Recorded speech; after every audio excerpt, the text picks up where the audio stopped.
वसुंधरा पर्यटनाच्या निमित्तानं हे किल्ल्यांवरती लोकांनी गेल्यावरती काय बघावं, काय पाहावं हे आपण त्यांना सांगतो. म्हणजे आजपर्यंत काय तुम्ही ट्रेकिंग तर लोक करतातच, पण इतिहासही आवडतो लोकांना.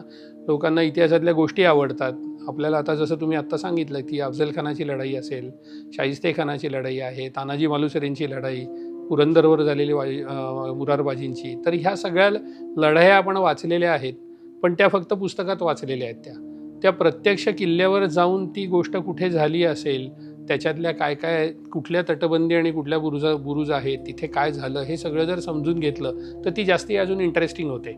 म्हणजे जे फक्त आपण इथे बसून पुस्तकातनं तर आपल्याला रंजक वाटतंच, म्हणजे ते काय बोर होतच नाही आपल्याला खरंच, पण तिथे गेल्यावर अजून ते लाईव्ह वाटतं ते सगळं. म्हणजे ज्या वेळेला आपण किल्ल्यावर जातो आणि किल्ल्यावर गेल्यावर आपण एखादी ती जागा, म्हणजे आमच्यापैकी कोणी एक्सप्लेन करतो, एखादा तज्ज्ञ, किंवा इथे ही लढाई झाली, तानाजी मालुसरे इकडनं आले, सूर्याजी या बाजूनी आले, किंवा अजून अगदी नंतरच्या काळात मोगलांचं सैन्य इकडनं आलेलं होतं वगैरे, हे जे सगळं आहे हे तिथे, म्हणजे ते तिथे बघितलं की एकदा तुमच्या कायमस्वरूपी डोक्यात राहतं. पण त्याच्याही व्यतिरिक्त वेगळ्या काही गोष्टी आहेत की हे लोक लढाई कशी करायचे, म्हणजे त्याच्यासाठी बंदुका वापरायचे का, भाले वापरायचे का, ढाल तलवारच वापरायचे फक्त. त्याच्यासाठी त्यांनी बांधकामं कशी केली की जी त्यांच्या लढाईसाठी उपयोगी पडतील.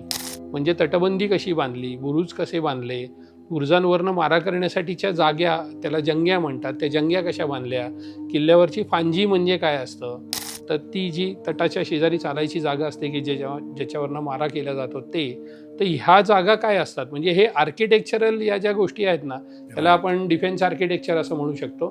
तर हे डिफेन्स आर्किटेक्चर फार काही असं वाचून कळत नाही, ते समजायला तुम्हाला किल्ल्यावरच जायला पाहिजे. आणि ते तुम्ही जर एकदा समजून घेतलं तर तुम्हाला ती लढाई प्रत्यक्ष कशी झाली असेल काय, याचा एक अंदाज तरी करता येऊ शकतो. आपण असं नाही म्हणू शकत की 100% मी हे सांगू शकेन की हां इथे तानाजी मालुसरे उभे होते आणि इथे उदयभान उभा होता. ठीक आहे, व्याख्या ते सांगतात, पण ते रंजक करण्याची उद्देशाने सांगतात.